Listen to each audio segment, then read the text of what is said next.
మోసగాళ్ల గురువు. రాసినవారు జి దయానంద్ గారు. ఒకప్పుడు బాగ్దాదు నగరంలో ధనికుడైన వర్తకుడు ఉండేవాడు. ఆయన ప్రపంచమంతా తిరిగి వచ్చాడు, కానీ కొండల మధ్య ఉండే ఒక నగరానికి ఎన్నడూ వెళ్ళలేదు. ఆ నగరం నుంచి వచ్చిన ఒక బాటసారిని ఆయన కలుసుకోవటం తటస్థించింది. ఆ నగరంలో ఏ వస్తువులకు ఎక్కువ గిరాకీ ఉంటుంది అని వర్తకుడు బాటసారిని అడిగాడు. చందనపు చెక్కకు మంచి ధర వస్తుందని బాటసారి చెప్పాడు. సరే, వర్తకుడు తన వద్ద ఉన్న డబ్బుతో దొరికినంత చందనపు చెక్క కొని దాన్ని తీసుకుని కొండల మధ్య ఉండే నగరానికి బయలుదేరాడు. ఆయన నగరాన్ని చేరవస్తుండగా ఒక ముసలావిడ తన గొర్రెలను తోలుకు వస్తూ ఎదురుపడి ఆయన పరదేశీ వర్తకుడని తెలుసుకుని, జాగ్రత్త నాయనా, ఈ నగరంలో వాళ్ళు పచ్చి దొంగలు, పరదేశీలను మహా మోసగిస్తారు అని హెచ్చరించి తన దారిన తాను వెళ్ళిపోయింది. వర్తకుడు నగరద్వారం చేరేసరికి పూర్తిగా చీకటి పడింది. ద్వారం మూసేశారు. తెల్లవార్లు బయటనే గడిపి ఆయన మర్నాడు నగరద్వారం దాటాడో లేదో ఒక మనిషి పలకరించి ప్రశ్నలు వేశాడు. మాది బాగ్దాదు. ఈ నగరంలో చందనపు చెక్కకు మంచి ధర ఉన్నదని విని ఆ సరుకు అమ్మటానికి తెచ్చాను అని వర్తకుడు చెప్పాడు. ఎవరా చెప్పినవాడు? మాకు చందనం కర్ర, వంట చెరకుగా తప్ప పనికిరాదు. వంట చెరుకుకు ఎవరన్నా పెద్ద ధర పెడతారా అంటూ కొత్తవాడు తన దారిన తాను వెళ్ళాడు. ఈ మాట కూడా నిజమో అబద్ధమో వర్తకుడు తేల్చుకోలేకపోయాడు. ఆయన తన సరుకుతో సహా ఒక వంటపూటి ఇంటికి వెళ్లి అక్కడ బస తీసుకున్నాడు. తర్వాత ఆయన ఆ ఇంటి ఆవరణలోకి రాగా ఒక వింత దృశ్యం కనబడింది. నగర ద్వారం వద్ద తనను పలకరించిన వాడు మరొకడు కలిసి ఆరు బయట పొయ్యి పెట్టి మంట చేస్తున్నారు. వారు వంట చెరుకుగా వాడుతున్నవి చందనపు కర్రలే. ఇది చూడగానే వర్తకుడి గుండె జారిపోయింది. ఆ మనిషి చెప్పినది నిజమే. ఈ నగరంలో చందనాన్ని వంట చెరుకుగా వాడతారు. తన సరుకంతా అమ్మినా కొద్దిపాటి వెండి తప్ప రాదు. వర్తకుడు దగ్గరకు వచ్చాక ఆ మనుషులు, మీ సరుకు అమ్ముతారా అని అడిగారు. దానికి ఏమిస్తారు అని వర్తకుడు అడిగాడు. అదే బరువు గల సరుకు మీరు ఏది అడిగినా ఇస్తాం అన్నారు వాళ్ళు. అందుకు సమ్మతించి వర్తకుడు తాను తెచ్చిన చందనం కర్రల కట్టలు వారికి ఇచ్చేశాడు. తర్వాత ఆయన నగరం చూడటానికి బయలుదేరాడు. దారిలో ఒక ఒంటికన్నువాడు ఆయనను సమీపించి చెయ్యి గట్టిగా పట్టుకొని, ఇడిగో నా కన్ను పోగొట్టినవాడు, ఈసారి తప్పించుకుపోలేవులే అని కేకలు పెట్టాడు. నలుగురు చుట్టూ మూగారు. నువ్వెవరో నేనెరుగను. ఈ క్షణం దాకా నిన్ను చూడనైనా లేదు. నేను ఈ ఊరికి రావటం ఇదే మొదటిసారి. నీ కన్ను నేను పోగొట్టానంటావేమిటి అని వర్తకుడు ఆశ్చర్యంగా అడిగాడు, విడిపించుకోవటానికి ప్రయత్నిస్తూ.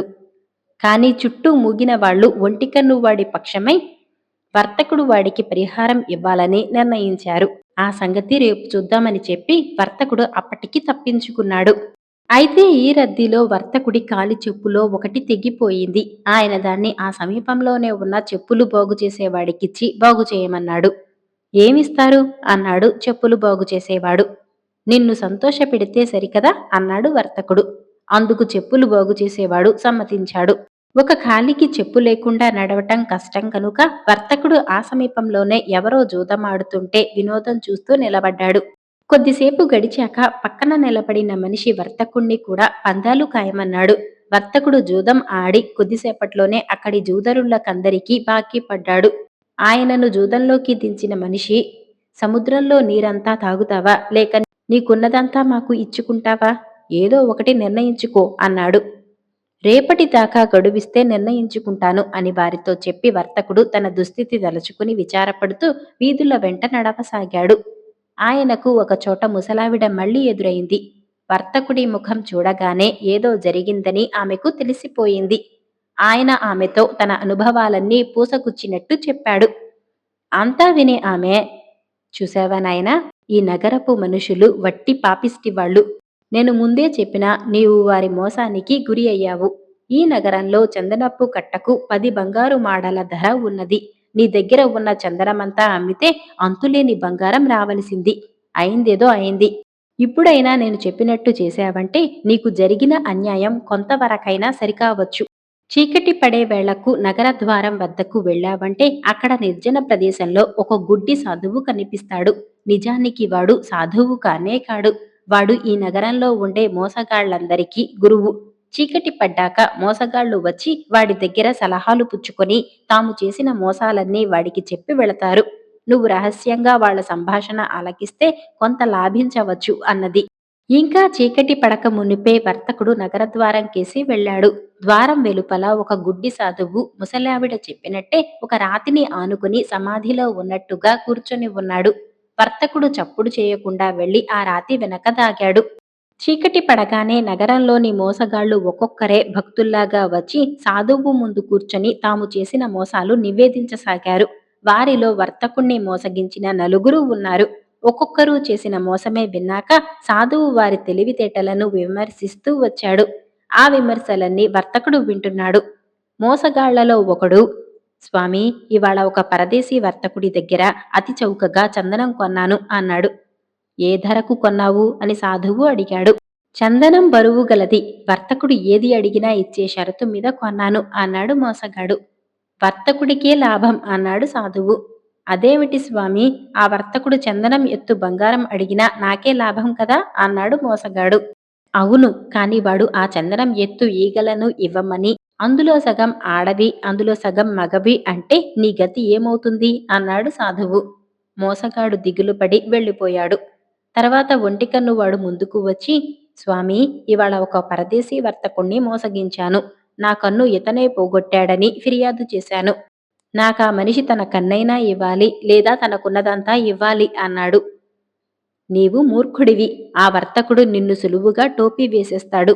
నువ్వు చెప్పేది నిజమని రుజువు చేయటానికి నీ కన్నొకటి తన కన్నొకటి త్రాసులో వేసి తూచి సమంగా ఉంటే నీ మాట నమ్ముతానంటాడనుకో, నీ గతి ఏమవుతుంది? నీకు రెండో కన్ను కూడా పోయి గుడ్డివాడివవుతావు. అతనికింకా ఒక కన్ను మిగిలే ఉంటుంది అన్నాడు సాధువు. ఒంటి కన్ను వాడు మండిపడుతూ వెళ్ళిపోయాడు.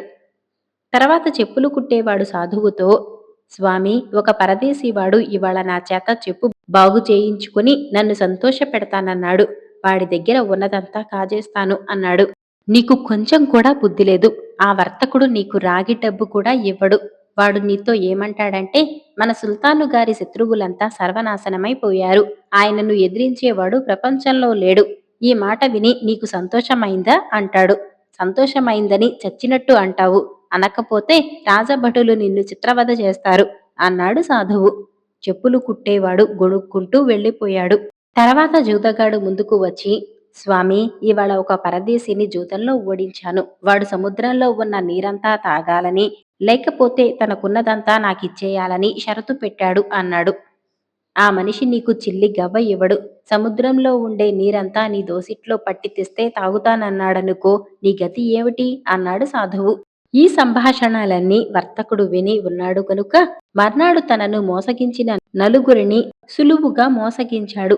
చందనం ఎత్తు ఈగలను అందులోనూ సగం ఆడవి సగం మగవి ఉండేటట్టు ఇవ్వలేక మొదటి మోసగాడు చందనం కట్టకు 10 బంగారు మాడల వంతున డబ్బిచ్చుకున్నాడు. అదే విధంగా మిగిలిన ముగ్గురు ఆయనకు సమాధానం చెప్పలేక క్షమాపణలు చెప్పుకొని తమ దారిన తాము వెళ్లారు. వర్తకుడు తనకు రావలసిన డబ్బంతా వసూలు చేసుకుని నగరమంతా వెతికి ఆ ముసలావిడను పట్టుకుని ఆవిడకు కొంత బంగారం బహుమానంగా ఇచ్చి ఇక జన్మలో ఆ నగరంలో అడుగు పెట్టకూడదనుకుంటూ బాగ్దాదుకు తిరిగి వెళ్ళిపోయాడు. కృతజ్ఞుడు. రాసిన వారు జె నాగభూషణం గారు. పూర్వం రోము దేశంలో యునాన్ అనే రాజుండేవాడు. ఆయన గొప్ప శక్తిమంతుడు. ఆయన కింద అనేక సామంతురాజులుండేవారు. అయితే ఆయనను ఏదో చర్మవ్యాధి పట్టుకొని పీడించసాగింది. దానికి మహామహా వైద్యుడు కూడా చికిత్స చేయలేకపోయారు. రాజుగారు ఎన్నో గుళికలు మింగాడు, కషాయాలు తాగాడు, ఒంటికి లేపనాలు పూయించుకున్నాడు. కాని అన్నీ వృధా అయ్యాయి. ఇక నా వ్యాధిని ఎవ్వరూ నయం చేయలేరు అనుకున్నాడు రాజు. ఇలా ఉండగా ఆ దేశానికి రయ్యాన్ అనే ఒక ముసలి వైద్యుడు వచ్చాడు. రయాన్ అనేక రకాల వైద్యంలో నిపుణుడైన ఘన వైద్యుడు. రాజుగారిని పీడించే చర్మవ్యాధి గురించి వినగానే ఆయన రాజభవనానికి వెళ్లి రాజుగారి దర్శనం చేసుకుని, మహారాజా, తమరు అనుమతించినట్టయితే తమరిని పీడించే వ్యాధిని నేను నివారణ చేస్తాను అన్నాడు. నీవు నా వ్యాధి నివారణ చేసినట్టయితే నిన్ను అపార ధనవంతుణ్ణి చేసి నా అంతరంగికులలో ఒకణ్ణిగా ఉంచుకొనా అన్నాడు రాజు. మీ వ్యాధి తప్పక నయమవుతుంది. మీకు కొంచెమైనా బాధ కలగకుండా చికిత్స జరిగేలాగా చేస్తాను అన్నాడు ముసలి వైద్యుడు. తర్వాత వైద్యుడు ఒక ఇల్లు తీసుకుని ఒక ఔషధం తయారు చేశాడు. ఒక కొయ్య గూటం తీసుకుని దానిలో ఒక బొక్క పెట్టి అందులో ఔషధం వేసి రంధ్రంలో ఒక పొడుగుపాటి పట్టుకర్ర అమర్చాడు. అది ఒక కొయ్య సమ్మెటలాగా తయారైంది. వైద్యుడు దానిని తీసుకుపోయి రాజుగారికిచ్చి, మహారాజా, మీరీనాడు ఈ సమ్మెటలో పోలో ఆట ఆడండి. మీ అరిచేతులకు చెమట పట్టినదాకా ఆడారంటే మీ వ్యాధి నయమవుతుంది అన్నాడు. పోలో ఆట ఆడేవాళ్ళు గుర్రాలపై ఎక్కి నేల మీద ఉన్న బంతిని కొయ్య సమ్మెటలతో కొడుతూ ఆడతారు. రాజుగారు తన సిబ్బందితో సహా గుర్రాలపైన బయలుదేరి వైద్యుడిచ్చిన సమ్మెటతో అరిచేతులకు బాగా చెమట పట్టిన దాకా ఆడాడు. తర్వాత వైద్యుడు రాజుగారిని స్నానశాలకు తీసుకుపోయి చక్కగా స్నానం చేయించి పడుకోపెట్టి నిద్రపుచ్చి తాను తన ఇంటికి వెళ్ళిపోయాడు. నిద్రలేచి చూసుకునేసరికి రాజుగారి చర్మవ్యాధి జాడ కూడా కనిపించలేదు. ఆయన ఆనందానికి ఆశ్చర్యానికి మేరలేదు. మర్నాడు వైద్యుడు సభకు రాగానే రాజుగారు ఆయనను కౌగిలించుకుని అంతులేని కానుకలు సమర్పించాడు. అది మొదలు రాజుగారికి వైద్యుణ్ణి ప్రశంసించటం తప్ప మరొక పని లేదు. ఇలాంటి వైద్యుడు ప్రపంచంలో మరొకడుంటాడా? ఇతను నాకు ఒక్క మందివ్వలేదు, ఒక్క పూత పూయలేదు. కొయ్యగూటంలో ఉంచిన మందును నా శరీరంలోకి పంపించి ఏ వైద్యుడు చేయలేకపోయిన చికిత్స చేశాడు అని రాజు వైద్యుణ్ణి మెచ్చుకోసాగాడు. రోజు సభలో వైద్యుడే ప్రధాన విషయం. రోజు ఆ వైద్యుడికి రాజుగారు ఏవో కానుకలు ఇస్తూనే ఉండేవాడు. ఇదంతా చూసి మంత్రికి మండిపోయింది. రాజుకు వైద్యుడికి మధ్య విభేదం కల్పించాలనే ఉద్దేశంతో అతను రాజుగారిని ఒంటరిగా కలుసుకొని, మహారాజా, మీకు నచ్చకపోయినా హితం చెప్పటం మా ధర్మం కదా. తమరు ఈ ముసలి వైద్యుణ్ణి చేరతీసి ప్రమాదం తెచ్చుకుంటున్నారు అన్నాడు. నీకేమైనా మతిపోయిందా ఏంటి? రయాన్ లాంటి వైద్యుడు ప్రపంచంలో మరొకడు లేడు. ఎలాంటి మేటి వైద్యులు కుదర్చలేకపోయిన నా చర్మ వ్యాధిని ఆయన ఎంత సులువుగా గారడీ చేసినట్టు నయం చేశాడో నువ్వు చూడలేదా?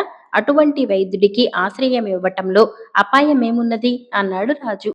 మహారాజు దూరం ఆలోచించటం లేదు. ఈ రయాన్ అలాంటి శక్తి గలవాడు కావటమే ప్రమాదం.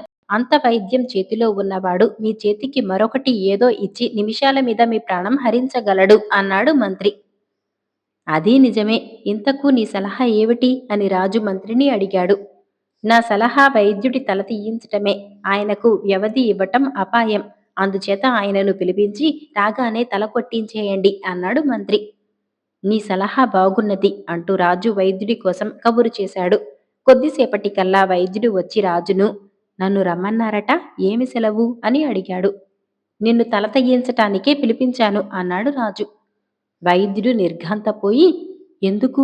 నా వల్ల తమకు ఏమి ద్రోహం జరిగింది అని అడిగాడు. నీవు నా ప్రాణం తీయటానికై వచ్చిన వేగులవాడివని ఇంతకు ముందే తెలిసింది. ముందు నేనే దెబ్బతీస్తున్నాను. చావటానికి సిద్ధపడు అంటూ రాజుగారు తలారివాణ్ణి కేకవేశాడు. మహారాజా, మీకు ఎవరో విషం పోశారు. కానివ్వండి, దైవ నిర్ణయం ప్రకారం అందరూ చావవలసిందే. నాకల్లా ఒకటే విచారం. నా బసలో ఒక అమూల్యమైన వైద్య గ్రంథం ఉన్నది. దానిని తమరు నా కానుకగా స్వీకరించండి. అందులో అనేక అపూర్వమైన రహస్యాలున్నాయి. నా తల తీసేసినాక ఆ తల చేత మీరు మాట్లాడించవచ్చు. ఆ రహస్యం కూడా ఆ గ్రంథంలో ఉన్నది అన్నాడు వైద్యుడు. రాజుగారికి ఆ గ్రంథం వెంటనే చూడాలన్న కాంక్షం కలిగింది. ఆయన తన నౌకరును వైద్యుడి బసకు పంపించి వైద్యుడి పుస్తకాలు తెప్పించాడు. వాటిలో ఒక పుస్తకాన్ని రాజుగారికి చూపి వైద్యుడు, మహారాజా, అదే నేను తమకు చెప్పిన గ్రంథం అన్నాడు. రాజుగారు ఆత్రంగా ఆ పుస్తకం పేజీలు తిప్పపోయాడు. కాని అవి ఒకదానికొకటి అంటుకుపోయి ఉండటం చేత రాజుగారు తన వేళ్లను నాలుక అద్దుకొని పేజీలు వేరు చేయవలసి వచ్చింది. కొన్ని పేజీలు తిప్పి రాజుగారు, ఈ పేజీలన్నీ ఖాళీగానే ఉన్నాయే అన్నాడు. ఇంకా తిప్పండి, 3 పంక్తులు ఎడమ చేతి పేజీలో రాసి ఉంటాయి అన్నాడు వైద్యుడు. మరి 3-4 కాగితాలు తిప్పి రాజుగారు విరుచుకు పడిపోయాడు. అందరూ హాహాకారాలు చేసి ఆయనను పరీక్షించే లోపుగా ఆయన ప్రాణాలు పోనే పోయాయి. ఎందుచేతనంటే రాజుగారు తిప్పిన కాగితాలకు అతి ఘాటైన విషం అదివరకే పూసి ఉన్నది. రాజుగారు తన వేళ్లను నాలుకకు అద్దుకున్నప్పుడల్లా కొంచెం కొంచెంగా ఆ విషం ఆయన శరీరంలో ప్రవేశించింది. ఈ విధంగా మంత్రి చెప్పుడు మాటలు విని కృతజ్ఞుడై తనకు మేలు చేసిన వైద్యుణ్ణి చంపయత్నించిన యునాన్ రాజు తన ప్రాణాలు తానే తీసుకున్నాడు. కృతజ్ఞురాలు. రాసిన వారు కుమారి వి హేమలత గారు. ఒకానొక అరణ్యానికి సమీపాన కుటీరంలో ఒక 10 ఏళ్ల బాలుడు నివసిస్తూ ఉండేవాడు. అరణ్య ప్రాంతంలోనే ఉన్నప్పటికీ వాడికి సరస్వతి కటాక్షం కలగటం చేత వరప్రసాదంగా సమస్త విద్యలు అలవడినాయి. అన్ని విద్యలతో పాటు మంత్ర విద్యలో కూడా నేర్పు కలిగింది. అడవిలో ఉండే పక్షుల భాషలు, జంతువుల భాషలు అన్నీ వాడికి తెలుసు. తన విద్యలన్నీ వాడు పరోపకారం కోసమే వినియోగించేవాడు. అందుచేత ఆ బాలుణ్ణి అందరూ బాలయోగి అని పిలుస్తూ వచ్చారు. ఒకరోజు మధ్యాహ్నం ఎండ మటమట కాస్తున్నది. చెట్టు నీడని కూర్చొని ఉన్న బాలయోగికి చిన్న కునుకు పట్టింది.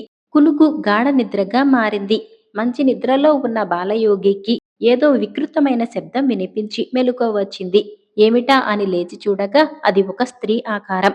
రక్షించు రక్షించు అంటూ విలపించే ఆర్తనాదం. విస్తుపోతూ ఆ శబ్దం వచ్చిన దిక్కుకి వెళ్ళాడు బాలయోగి. అక్కడ చెట్టుచాటున నక్కి ఉన్న ఒక సుందరాంగి భయంతో కంపించిపోతూ అతడి వంక దీనంగా చూచింది. నన్నామె తరుముకు వస్తున్నది. దాక్కునేందుకు తావు చూపించు, రక్షించు మహానుభావ అంటూ కడుపు కరిగిపోయేటట్టు ప్రార్థించింది. ఎవరా తరుముకు వచ్చేది? ఎందుకు అలా వస్తున్నది? అంటూ ప్రశ్నలు వేయసాగాడు బాలయోగి. ఇప్పుడేమీ అడగకండి. సూకరదేశ ప్రభువు కుమారుడు భీకరసేనుడు ఒక యక్షకన్యను పెళ్లాడదామనుకున్నాడు. తర్వాత ఆయన మనసు నాపై చిక్కుకున్నది. అందుకని ఆమెకు నాపైన ద్వేషం పుట్టింది. ఆమె నన్నేమి చేసినా చేయగలదు అని చెప్పిందామె. మరైతే భీకరసేనుణ్ణి పెళ్లాడాలని ఉన్నదా నీకు అని మళ్ళీ అడిగాడు బాలయోగి. వాడు కురూపి. వాడిని చేసుకోవటానికి ఏ ఆడది ఇష్టపడదు. యక్షకన్యకు ఇష్టం లేదు. కానీ వాడు ధనవంతుడు. ధనం కోసమే ఆమె అతనిపైన ప్రేమ ఉన్నట్టు నటిస్తున్నది అని చెబుతూ, స్వామి, ఇంకా జాగు చేయకండి. కంటపడితే నన్ను ప్రాణాలతో వదలదామె. రక్షించండి. రహస్య స్థలమేదైనా చూపించండి అంటూ ప్రాధేయపడింది. జాలిపడ్డాడు బాలయోగి. వెంటనే ఆమెను తన కుటీరానికి వెంట పెట్టుకుని వెళ్ళాడు. లోపల నుండి కమండలంతో మంత్రజలం పట్టుకు వచ్చి ఆమె మీద చిలకరించాడు. మరుక్షణంలోనే ఆ సుందర కన్య అందాలు చిందేటి ఒక తుమ్మెదగా మారిపోయింది. జుంకారం పెట్టుకుంటూ పోయి పువ్వుల మీద వాలి వాటిలోని మకరందాన్ని చవిచూడసాగింది. సరే, ఈ తుమ్మెద ఈ సమీపంలో తోటలలోనే సంచరిస్తూ ఉంటుంది కదా అని అనుకున్నాడు బాలయోగి. అంతలోనే గాజులు గలగలమనిపిస్తూ యక్షకన్య అతడి ఎదుట ప్రత్యక్షమైంది. ఈ దారిన ఎవరైనా మానవ కన్య రావటం చూశావా అని అడిగింది గద్దించే ధోరణిలో. బాలయోగి బిత్తరపోతూ లేదన్నాడు. తప్పించుకో చూశావంటే కుదరదు. నిజం చెప్పు. ఆమెను ఎక్కడ దాచావో చెప్పు అంటూ ఆ యక్షకన్య అతనిని నిలదీసి అడిగింది. నాకు తెలియదుగాక తెలియదు అని అనేశాడు బాలయోగి. అంతలో తుమ్మెద వచ్చి ఊరుకోక యక్షకన్య ముక్కు మీద పుటుక్కున కుట్టింది. యక్షకన్య దాని వేపు తీవ్రంగా చూసి, ఓసి నీవేనా, చూసుకో నిన్నేం చేస్తానో అంటూ హుంకరించింది. యక్షకన్యను కుట్టిన ఆ తుమ్మెద అల్లిబిల్లిగా తిరుగుతూ పోయి మెల్లగా బాలయోగి కుటీరం ప్రవేశించింది. కుటీరంలో ఒక చిన్న గదిలో బల్ల అమర్చి ఉన్నది. బల్ల మీద వ్రాత పరికరాలు ఉన్నాయి. తుమ్మెద సరాసరి అక్కడికి వెళ్లి సిరాపుడ్డిలో కాళ్లు ముంచింది. బల్ల మీద ఉన్న తెల్ల కాగితం పైన వంకర టింకరగా గీతలు పెట్టింది. ఆ గీతలు పరిశీలనగా చూస్తే బాలయోగి భాషలో కృతజ్ఞురాలను అని అర్థం ఇచ్చేటట్టున్నది. ఇలా గీతలు గీయటం పూర్తి కాగానే ఏదో ఒక గొప్ప విధి నెరవేర్చుకున్నట్టుగా తృప్తితో సంతోషంతో చెట్టు చాటుకు పువ్వు పువ్వుకు తిరుగుతూ సాగిపోయింది. అక్కడ కసిపోనిన యక్షకన్య ఊరికే ఉండలేదు. తనకు నేస్తాలైన కందిరీగలను పిలిచింది. అందాలు చిందేటి ఒక తుమ్మెద ఈ ప్రాంతంలో సంచరిస్తూ ఉంటుంది. దానిని ఎలా అయినా పట్టి గూట్లో చిక్కించుకుని అది దొరికిన వెంటనే నాకు కబురు పంపవలసిందని నా ఆజ్ఞగా సాలిపురుగులన్నిటికీ చెప్పిరండి అన్నది. తక్షణమే ఈ కబురు అడవిలోని సాలీడులన్నిటికీ అందించాయి కందిరీగలు. మరికొద్దిసేపటికే తన తుమ్మెద తిరుగుతూ తిరుగుతూ ఒక పరమసుందరమైన పువ్వుల గుత్తి మీద వాలింది. అక్కడ ఒక సాలీడు పట్టుదారాలతో ఉచ్చు పన్ని కూర్చున్నది. తుమ్మెద కంటపడగానే అది అనేక విధాలుగా దానిని పొగుడుతూ తీయటి మాటలు చెప్పి, మా ఇల్లు చూదువుగాని లోపలికిరా అని పిలిచింది. అమాయిక అయిన తుమ్మెద సాలీడు మాటకు ఉబ్బిపోయి లోపలికి వెళ్లి గూట్లో ఇరుక్కున్నది. దాని రెక్కలకు కాళ్లకు ఉచ్చులు బిగిసిపోయాయి. అందుచేత అది కాస్త కూడా కదలలేకపోయింది. యక్షకన్య పోగానే తుమ్మెదను వెతకటం కోసం బయలుదేరాడు బాలయోగి. ఎంతకు తుమ్మెద కనపడలేదు. పువ్వు పువ్వు వెతికాడు. ప్రతి సాలెగూడు పరిశీలించాడు. చివరకు అది ఇరుక్కుపోయిన ఈ సాలెగూటికి వచ్చి చూశాడు. తుమ్మెద కంటపడినందుకు ఆనందమైంది. కాని అది ఇలా ఇరుక్కుపోవటం చూసి చెప్పలేనంత కోపం వచ్చింది. వెంటనే సాలెగూటిని వేళ్లతో చుట్టపెట్టి స్వరూపనాశనం చేశాడు. తుమ్మెదను తాకి మంత్రం జపించాడు. తక్షణమే అది మామూలు ఆనాటి కన్యరూపం పొంది చిరునవ్వు నవ్వుతూ ఎక్కడికో ఎగిరిపోయింది. బాలయోగి ఆశ్చర్యంతో చూశాడు. బాగా యోచించక తన మంత్రంలో పొరపాటు వల్ల ఆ తుమ్మెద మానవ కన్యగా మారిపోయినప్పటికీ రెక్కలు మాత్రం అలాగే నిలిచిపోయినట్టు గ్రహించాడు. ఆ కన్య ఎగిరిపోతూ నవ్విన చిరునవ్వు మటుకు అతని హృదయం మీద అచ్చుపడిపోయింది. ఎందుచేత? ఆమె మారు మాట లేకుండా ఎంత ఉపకారం చేసిన తన కృతజ్ఞత అయినా తెలుపకుండా వెళ్ళిపోయిందా అని ఆలోచించుకుంటూ అతడు తన కుటీరం చేరుకున్నాడు.